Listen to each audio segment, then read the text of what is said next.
RTS Info, Brigitte Rourty. La Suisse comptait hier 4876 cas de coronavirus en plus de 24 heures selon les chiffres de l'Office fédéral de la santé publique. 100 décès supplémentaires sont à déplorer, 257 malades ont été hospitalisés. Durant les dernières 24 heures, les résultats de plus de 30 000 tests ont été transmis, indique le FSP. Le taux de positivité s'élève à 16,04%. Les restaurants de 5 cantons romands vont rouvrir leurs portes le jeudi 10 décembre. Vaud, Genève, Neuchâtel, Fribourg et le Jura ont convenu d'une harmonisation de la date de réouverture. Les ministres de l'économie des 5 cantons se sont concertés. Ils ont convenu qu'une harmonisation était sans doute le meilleur message à envoyer à tous les acteurs avec des mesures communes, claires et compréhensibles. Le Conseil d'État à Genevois a également annoncé hier la réouverture de tous les commerces à Genève à partir de samedi.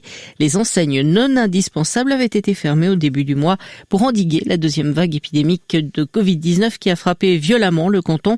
Il a été décidé de lâcher un peu la bride car la situation sanitaire à Genève s'améliore.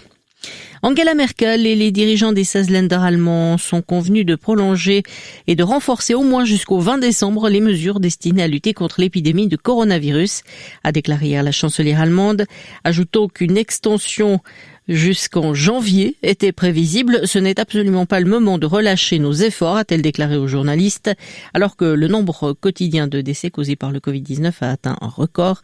Les restrictions seront toutefois allégées pendant la période des fêtes de fin d'année afin de laisser famille et amis se retrouver. L'Allemagne qui veut par ailleurs que l'Union européenne interdise les séjours de ski jusqu'au 10 janvier pour éviter de nouvelles infections Covid-19.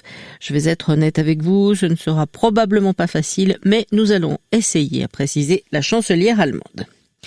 En France, les commerces se préparent à rouvrir samedi, première étape d'un déconfinement aux 3 temps dévoilé mardi par Emmanuel Macron, tandis que les secteurs invités à patienter en raison d'un virus encore très présent ne s'avouent pas vaincus. Pour compenser en partie leur mois de fermeture forcée, le ministre de l'économie Bruno Le Maire s'est dit favorable à l'ouverture des commerces tous les dimanches jusqu'à Noël. En football, enfin, l'UEFA a annoncé hier la victoire sur tapis vert de la Suisse sur l'Ukraine après l'annulation du match de Ligue des Nations prévu le 17 novembre en raison de la mise en quarantaine de toute l'équipe ukrainienne. Avec cette victoire par forfait 3-0, l'équipe suisse obtient son unique succès de l'année et sauve sa place dans l'élite européenne en remontant à la 3e place du groupe 4 de Ligue A, tandis que l'Ukraine rétrograde en Ligue B. Du stratus sur le plateau ce matin avec une limite supérieure vers 700 mètres se dissipant en grande partie en cours de journée. Au-dessus du stratus et dans les autres régions, temps ensoleillé aujourd'hui.